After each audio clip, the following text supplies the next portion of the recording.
audio jungle.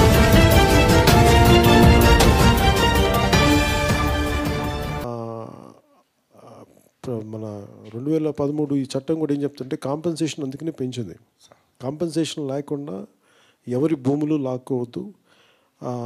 ముందు దీన్ని చాలామంది ప్రత్యేక పరిస్థితులు ఏదైనా ఉంటే ఉత్పన్నమైతే దాని అందరూ కూర్చోపెట్టి ఒక సభ నిర్వహించి ఒక ఇంటిమేషన్ ఇచ్చి అందరినీ భాగస్వామ్యం చేసే మెజారిటీని అసలు ఇలాంటి పరిస్థితులు ఉన్నప్పుడు చట్టం ప్రకారం అందరినీ భాగస్వామ్యం చేయాలి. ఇప్పుడు కాంపెన్సేషన్ ఇచ్చి తీరాలి. ఇవన్నీ ప్రభుత్వం చేస్తున్నప్పుడు డెవలప్మెంట్ అనుకున్నప్పుడు ఆ డెవలప్మెంట్లో ప్రజల్ని భాగస్వామ్యం చేయాలి. కాబట్టి ప్రభుత్వంకి ఇవ్వాల్సిన బాధ్యత ఉంది. అంటే నేనేం ఆలోచిస్తానంటే ప్రైవేట్ వ్యక్తులు లాభపడిపోతున్నారు దీనివల్ల. ఎవరైతే బాధితులు ఉంటారో వాళ్ళు సఫర్ అవుతూ ఉంటారు. నేను అందుకు దీనికి చాలా బలంగా వ్యతిరేకం. జనసేన పార్టీ ఆవిర్భావాన్ని కూడా మీరు కూడా అర్థం చేసుకోవాల్సింది. నేను చాలా చిన్న కుటుంబాల నుంచి వచ్చాను. నాకు ఇలాంటి బాధలు, ఇలాంటి అవమానాలు ఇవన్నీ చూసే ఉన్న ఈ ఇంతమంది పరపతిని కానీ దీన్ని సమాజ హితువుకి వాడాలి అన్న సదుద్దేశంతో జనసేన పార్టీ పెట్టడం జరిగింది. అందుకని ఖచ్చితంగా ఈ సమస్యను నేను అడ్రస్ చేస్తాను. అంటే ఇది ప్రతి చోట ఇందాక మీరు చెప్పినట్టుగా ప్రతి ఆంధ్రప్రదేశ్ ప్రతి చోట దేశం మొత్తం మీద ఏదో ఒక చోట ఈ సమస్య జరుగుతూనే ఉంటుంది. దీనికి ఇది ఒక ఎగ్జాంపుల్స్ అవ్వాలి, ఫ్యూచర్లో ఉదాహరణలు అవ్వాలి మనం సాల్వ్ చేసే పద్ధతి. ఒకసారి నేను ఖచ్చితంగా 23 లోపు మన సెట్టిపల్లి గ్రామానికి మన ఈ హై రోడ్ ఈ రెండు నేను కుదిరితే ఒక రోజు ఎక్స్ట్రా ఉంటే నేను సంపూర్ణంగా చేసి వెళ్తాను. ఎందుకంటే ఒక రోజు అలా కాకుండా సార్ ఇంకొకటి సోమవారం సాయంకాలము హరిప్రసాద్ గారు మీ దగ్గర నుంచి రెస్పాన్స్ మాకు వస్తానే విషయం మా డిస్కస్లో మా మెంబర్స్లో జరిగింది సార్. జరిగిన వెంటనే టీడీపీలో ఒక లీడరు ఇమ్మీడియట్గా సీఎం దగ్గరికి మీకు అపాయింట్మెంట్ తీస్తాము, మీకు మంచి సమస్య తీరిపోతుందని చెప్పేసి ఆయనకి మెసేజ్ పెట్టారు సార్. వచ్చి పోయిన తర్వాత అతను 90% నెగిటివ్గానే వచ్చింది సార్. మాకు ఎయిర్పోర్ట్లో పిలిచి 1 minute టైం ఇచ్చారు. నెగిటివ్గానే వచ్చి చేసుకున్నారు సార్. అది ఎలాంటి పరిస్థితుల్లో సీఎం గారు రెస్పాన్స్ లేదు సార్. మీరు వస్తేనే అవుతుంది సార్, షూర్. మీరు వస్తే 100% వాళ్ళు పనినే నిలిపేస్తారు, లేదంటే కాంపెన్సేషన్ ఇస్తారు సార్. ఏదో ఒకటి అంటే నేను ఇది న్యాయం చేద్దాం. దీనికి హై రోడ్డు వైడనింగ్ సంబంధించి మున్సిపల్ ఆఫీసులో ఒక సమావేశం ఏర్పాటు చేశారు ఫస్ట్. ఎందుకంటే వాళ్ళు ఏం ప్రపోజల్ పెట్టినారు అనేది కూడా మీకు పూర్తిగా తెలవాలా. ఇప్పుడు మీరు ఒక మాట అన్నారు, మంచి మాట అన్నారు, నేను చాలా సంతోషపడ్డాను. ప్రభుత్వం సమాజాన్ని అభివృద్ధి చేయాలంటే భూమి లేకపోతే చేయలేదు, కొంచెం విధ్వంసం జరుగుతుంది. అది నేను నిజంగా మిమ్మల్ని అప్రిషియేట్ చేస్తున్నాను సార్. మీరు ఉన్న వాస్తవాలు ఒప్పుకుంటారు. ఎప్పుడు కానీ నిష్పక్షపాతంగా ఇట్లా ప్రభుత్వాన్ని ఇరుకును పెట్టకుండా, ఇట్లా ప్రజలకు కష్టం లేకుండా వయామీడియాగా ఇద్దరి మధ్య సంధి గురించి పరిష్కరించే మీ అనుభవం ఉందే, నిజంగానే హ్యాట్స్ ఆఫ్ సార్. నిజంగా మేము తల వంచి నమస్కరిస్తాం. మీలాంటి నీతిమంతులు ఇంకా కూడా మీరు ఎలా చల్లగా ఉండాలని భగవంతుని కోరుకుంటున్నాము. ఇంకోటి ఏంటంటే మహాత్మా గాంధీ అనుకుంటే స్వాతంత్రం వచ్చినాక ఆయన ప్రధానమంత్రి కావాలంటే ఎవరు అడ్డ చెప్పేవాళ్ళే లేదు సార్ ఈ దేశంలో. కానీ వద్దనుకున్నాడు. ఎందుకు అనుకున్నాడు? సమాజ సేవే నాకు భగవంతుని సేవ అని ఉన్నాడు. ఎంత గొప్ప నినాదం! ఆ నినాదంతో దూరంగా ఉండి దేశంలో వచ్చే సమస్యలను మొత్తం ప్రభుత్వ దృష్టికి పోయి సాల్వ్ చేస్తా ఎంతో ఇతోధికంగా చనిపోయేంత వరకు నీరాజనాలు అందుకున్నాడు. ఆ మార్గాన్ని మీరు ఎంచుకునే దానికి నేను చాలా సున్నితంగా మీ జీవితాన్ని నేను పరిశీలన చేసి పేపర్లో చదివి మీ మాటల్లో అర్థాన్ని గ్రహించి నేను ఒక భావానికి కడాక ఈరోజు తీసుకున్న భావం కరెక్ట్ అని నేను అనుకుంటా ఉన్నాను. అది నేను కరెక్ట్ అని ఇప్పుడు కూడా భావిస్తూ ఉన్నాను. ఇంకోటి ఏంటంటే సార్, సమావేశాన్ని పిలిపించి వాళ్ళు ఒక ప్రపోజల్ పెట్టారు.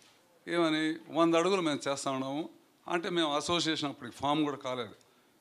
దయారామన్న గారు కూడా నాకు పరిచయం లేదు. అప్పుడు పక్కనే కూర్చున్నాము, ఎవరు మాట్లాడలేదు. దయారామన్న ఒక 4 మాట్లాడారు, ఆయన మాట్లాడినాడు. ఎందుకంటే పార్టీలో ఉన్నప్పుడు ఒక ఇబ్బందికరమైన వాతావరణం, అది మాట్లాడాను. వెంకటేష్ నువ్వు మాట్లాడంటే నేను ఒకటే మాట్లాడాను, లేదు మన ముఖ్యమంత్రి మన నాయకుడు, ఎందుకంటే ఎవరైనా ఉండొచ్చు ముఖ్యమంత్రి, గౌరవం అనేది చాలా ప్రధానం కాబట్టి రాష్ట్రానికి ముఖ్యమంత్రిగా అయినప్పుడు మనం ఒక మర్యాదకరంగానే మాట్లాడాలి.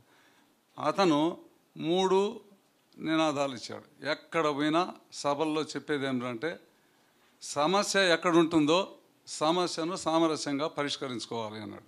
ప్రభుత్వం మీద ఏదన్నా కోర్టు పరమైన చర్యలు తీసుకుంటే వీళ్ళు అదుపులో ఉంటారు. ఇన్ని రోజులు అదుపులో లేకుండా ఉన్నారు సార్ వీళ్ళు. ఏ రోజైతే ఈ దాష్టికాలు ఎక్కువైందో కోర్టు కూడా చొరవ తీసుకొని ఒక్కసారి షిట్ చేసేకాడికి ఇప్పుడు కొద్దిగా కంట్రోల్ అయినారు. కానీ మళ్ళీ నిన్నటి నుంచి మొదలుపెట్టినారు సార్. వీళ్ళకు ఒక ఇది లేదు సార్, కుక్కతో ఒక వంకర అన్నట్టు మళ్ళీ బెదిరింపు కార్యక్రమాలు రోజు వచ్చేది. నిన్న వచ్చినారు సార్, ఒక ఇంటికాడికి వచ్చి నేను బయలుదేరి వచ్చేటప్పుడు ఇక్కడ హైదరాబాద్కు నాకు ఒక ఫోన్ వచ్చింది సార్. ఏమయ్యా అంటే, సార్ మా దగ్గరికి వచ్చినారు సార్, నేను స్టేటస్కు ఉంటే కూడా చింపేసినారు సార్, చింపేసి 2 రోజుల్లో తట్టా బుట్ట బయట వేస్తాం అంతా సర్దుకో మీ ఇల్లు కొట్టేస్తామని. ఎంత మెంటల్ టెన్షన్ సార్, వాళ్ళు నిద్రపోతారా సార్?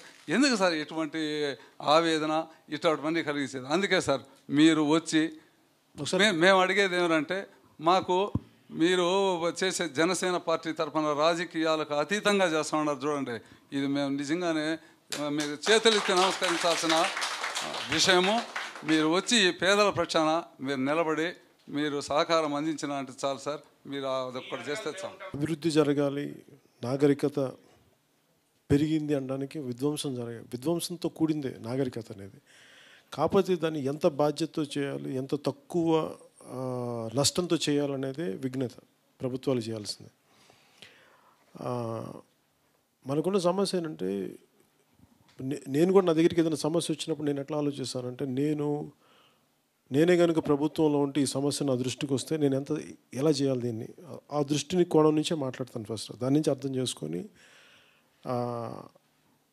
అభివృద్ధికి అవసరం, కానీ 90 మందిని నష్టపరిచేసి 10 మందికి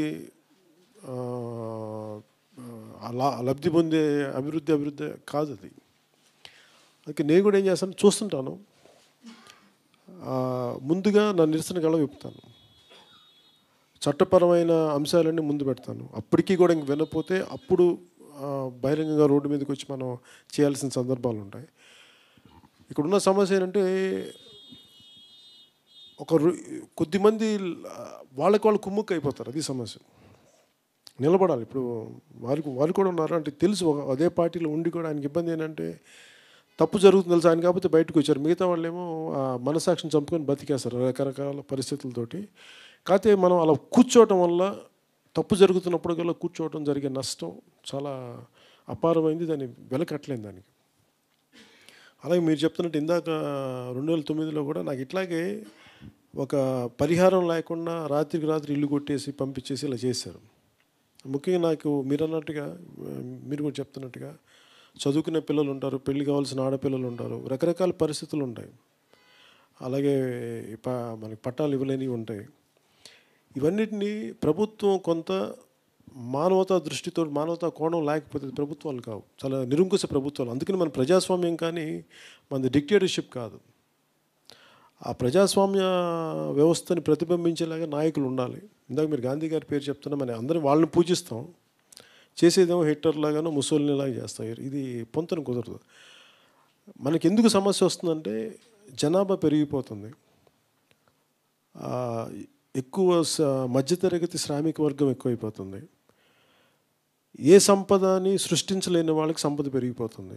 ఎవరైతే కష్టపడతారో, ఎవరైతే గుడ్డు చాకిరీ చేస్తారో, ఎవరైతే మానసిక ఇంటలెక్చువల్ లేబర్ చేస్తారో వాళ్ళే నష్టపోతూ ఉంటారు. ఇది తెలుసో తెలియకో దేశం అంతటా, దాదాపు ప్రపంచం అంతటా ఇదే సమస్యలు ఉన్నాయి. అందుకని ఖచ్చితంగా ఇది మార్పు జరిగే కాలం. లేదని ఇంతమంది ఇన్ని పరిస్థితులు అంటే నాలాంటి కూడా ముందుకు రాలేడు. నాకు ఇలాంటి బాధలు, ఇలాంటి కోపాలు, ఈ కోపాలే, ఈ వేదనే నన్ను రాజకీయాల్లో పట్టుకొచ్చింది. కాకపోతే మిగతా వాళ్ళ కూర్చోబెట్టి ఆ బ్లేమ్ గేమ్ కాకుండా అసలు పరిష్కారం ఏం దొరుకుతుంది ఉన్న దాంట్లో. అంటే మీకు ఇన్ని వేల కోట్లు మీకు రాత్రి సంపాదన అంటే ఒక్కొక్క నాయకులకి 100 కోట్ల సంపాదన పెరిగిపోతున్నప్పుడు, అంటే మీ వ్యక్తిగత ప్రయోజనాలు పక్కన పెడితే ప్రజలకు ఖచ్చితంగా ప్రయోజనాలు చేయొచ్చు, నేను అది నమ్ముతాను. అందుకని మీ సమస్య కూడా నేను ఒకసారి మీ దగ్గరికి వచ్చి మీరు ఏమైతే చెప్పారో ఒకసారి అందరి దృష్టికి తీసుకెళ్ళి, మీరు ఒక లీగల్ సెల్ అంటే మీరు ఒక కమిటీ లాగా ఫామ్ అయ్యి, మీరు అన్నట్టుగా 5-6 కిలోమీటర్లు చూపించండి, అలాగే ఆల్టర్నేట్ రోడ్డు కూడా చూపించండి. చూపించాక ప్రభుత్వానికి అక్కడి నుంచి విన్నపం చేద్దాం.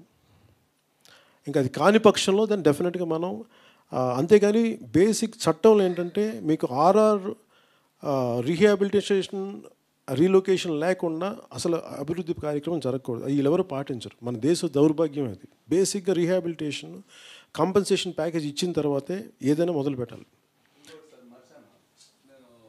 ఇప్పుడేం ఆలోచిస్తానండి, ఈ మన సెట్టిపల్లి గ్రామం కానీ ఇలా రోడ్ ఎక్స్పాన్షన్, అర్బన్ ఎక్స్పాన్షన్లో, అర్బన్ డెవలప్మెంట్లో జనసేన తరపు నుంచి కూడా ఇది ఫ్యూచర్లో ఒక మోడల్స్ కింద అవ్వాలి.